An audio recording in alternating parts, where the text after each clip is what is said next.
Kidney, liver এবং heart খুব বাজেভাবে এফেক্ট করেছে। আচ্ছা, ওর কি কোনো মানে নেশা মানে কোনো অভ্যাস টভ্যাস ছিল? স্যার, ছেলেটির জীবনে এক কাপ চা পর্যন্ত খায়নি। খুব ধার্মিক ছিল। কোনো নেশাবান ওর দ্বারা কোনোদিন সম্ভব ছিল না ডাক্তারবাবু।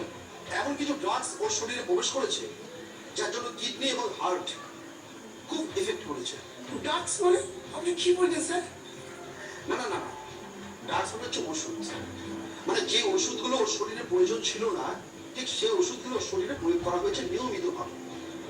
আচ্ছা, আয়ুর্বেদিক কি কোনো ওষুধ খেত? মানে বছরখানেক আগে ওর একটু লিভারের প্রবলেম হয়েছিল, গ্যাস অম্বল হতো।